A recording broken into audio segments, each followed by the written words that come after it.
everybody, it's Cindy A. Lewis. Welcome. If you are into junk journaling, you know that anything is a possible journal element or actually a journal cover. So today we're actually going to take this Temptations box of kitty treats from Leo and Joy, and they don't mind, and we're going to cut it down to make a journal for my August Craft Your Stash Month Gathered Treasures journal. Now I haven't got my kit out yet, but I do have a few of the pages that are going to be in the kit, and we're going to use those to cover the cardboard chipboard box. We're going to cut that down, cover it with some papers. First, we're going to cover it with some coffee dyed paper. And I do want to say, I was trying to decide what kind of journal I wanted for this month, and I couldn't decide. And I pulled a book out and I thought, well, I'll use this. And then Kirsten was actually working on her journal that she's doing for her trip to the beach and for her memories, and she was using a cereal box. And I thought, you know, I saved this Temptations box. I'm gonna make my journal out of this, and it's appropriate for Craft Your Stash Month. Let me get this ready and I'll show you how we're going to cut it down. This box, I'm going to cut it to about 6 inches width, and then it's about 7.5 from this top fold to this fold here. So we're going to use that. This is going to be our spine, and we'll use that for 3 signatures. So what I'm going to do is just basically cut the box down, and then we'll trim it to the size we want.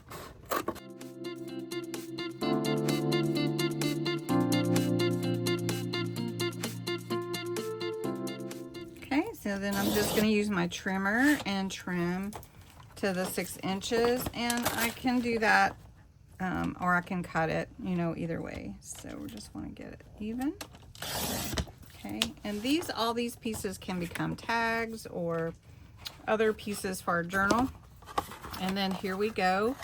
Now this is the kind of a wide spine, but that's good because I like chunky journals. I'm going to take my glue and I'm just going to go over the whole thing, and I can spread it with my finger or with a paintbrush, whatever I'd like to do to get the glue on here. And I'm going to just do the front right now. And we're going to just, let's lay this on here. I want to just lay it on, I want to see about even. And we're just going to push that down on there. Now usually I start in the middle, but today I'm starting here. So I want to fold my paper this way. That way I know that my paper will fold, right? I've got that little bit of extra space. So we're gonna just put, and I'm using my favorite glue, which is Kalal all-purpose glue. And if you're interested in where to find that, let me know, because I have a US, it's made in the Netherlands, but I have a US company that I purchase from, and they are amazing on Etsy. So do let me know if you're interested. Okay, now we're going to start, we're just going to glue this little bit over, and then we're going to add the coffee dyed paper to the back and do a similar thing. Cut off what we don't need. So what I mean is, whenever you're constantly working, you want to make sure that your hinges will open and close. Okay, so then I'm going to add mine to the back. I've added my paper to the back. I just went on the side of the hinge, so that will be okay. And now I want to cover the inside as well, but first I'm going to bring these flaps in. Now what I like to do whenever I am folding these flaps is I like to cut along where the hinge is, and I like to cut these corners off because they tend to bulk up, and I don't want to do that. So I'm folding this, and usually I'll cover with fabric, which is a little bit different, but today we're going to cover with paper, and then we can trim down if we have any extra. So where the hinge is right here, I'm going to trim that. I'm actually just cutting a line to a little cut to fold that up. And then I'm going to cut here, and I'm pretty close to that corner. Now with the center, I usually do the spine first. If it is not cut perfectly, that's okay, and I'll just cut a little triangle out because it's okay.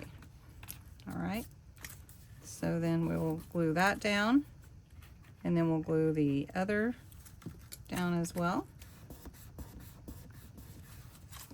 And we'll just cut that little triangle out. Just give me a little wiggle room there and not a bunch of extra in the hinge. There we go. So then that will set up pretty quick. Okay, then I'm just going to do the same thing with the tops and bottoms and bring that fabric in. It's not fabric, paper. Bring that paper in and glue it down, and do the same thing here. All right, I'll do both sides. Now once you have that done, I would go ahead and glue down the sides. And you can use tools if you want to help you. If you like, you can use a tool like this to help you, but I usually am good with using my hands. But if you need that little bit extra, please go ahead and do that, because that will help you get all the bubbles out.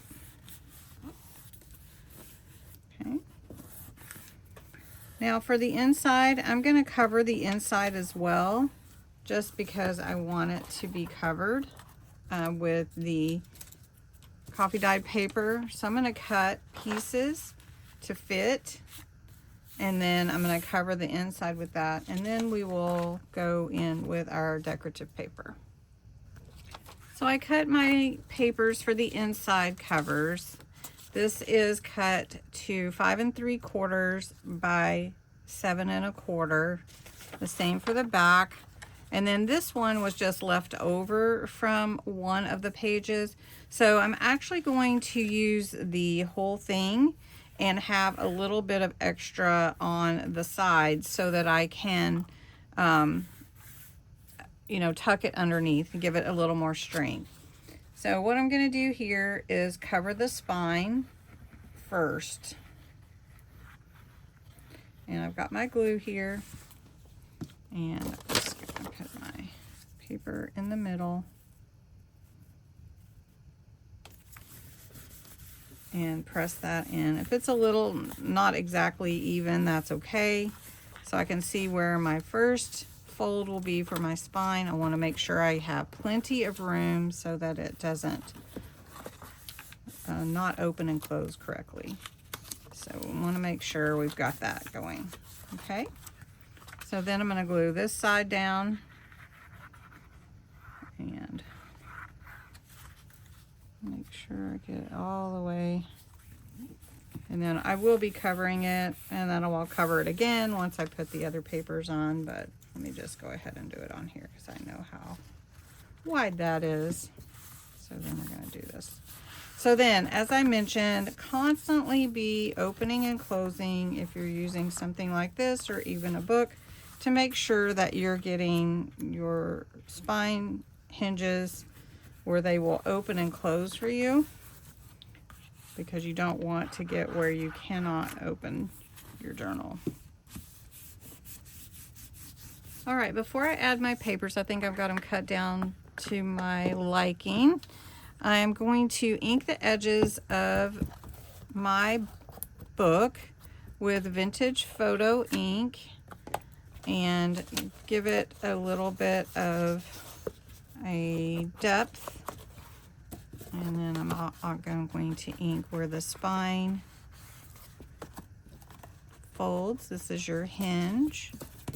So I'm going to do that all the way around on the inside and the outside. I have my papers ready, my book is ready. So I'm going to glue this down, and I'm just going to put the glue on the paper here, and I'm going all the way to the edge with the glue. Hopefully this will work well the way that I want it to. Okay, so we're right up to that edge. We've got our little bit of margin here to have that layering effect. And I got it cut down for Gathered Treasures. This is introducing Wren and Pip to you, and I will be talking about that more later. But yes, so discovering the discovery of wonder and remembering all these treasures, how special they are.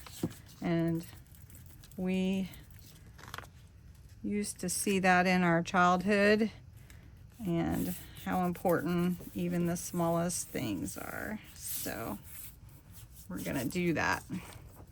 All right, so then we're gonna thought we would put Wren and Pip on the back like they went home. And you can see how we needed that extra paper on here to help cover what was on the book, the cardboard or chipboard from our box. And this is one of the tricks you can do whenever you want to cover using a box. Just put an additional cover over it so that it doesn't bleed through. Oh, that's gonna be so cute. Okay, so on the inside, I elected not to put anything in the center because I'm gonna be sewing in my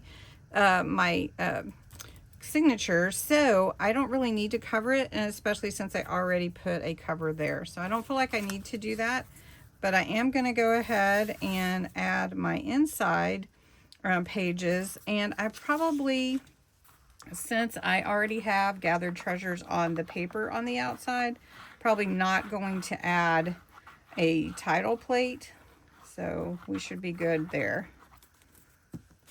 And just gonna put this here.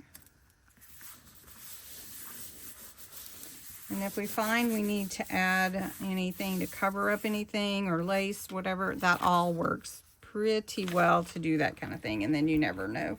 So there's really not a wrong way to do it, but there are ways to help you get what you're looking for without, you know, having to redo it or something. So, okay, and I'm just using copy paper printed out on, I didn't print it on cardstock, so just to let you know that. All right, and then I have some pieces left over that I can use for different things. And I'm really excited about this journal. And there we go. So this is Gathered Treasures. It is made from a Temptations treat box. And we're going to have fun embellishing it this month. Thanks so much for watching today. I had so much fun putting this together and upcycling a Temptations kitty treat box. If you enjoy this type of content and this kind of crafting, I'd love to have you here all the time. So you can hit that subscribe button. That little bell next to it will notify you next time I upload a video. Well, have a good day, and I will talk to you again soon.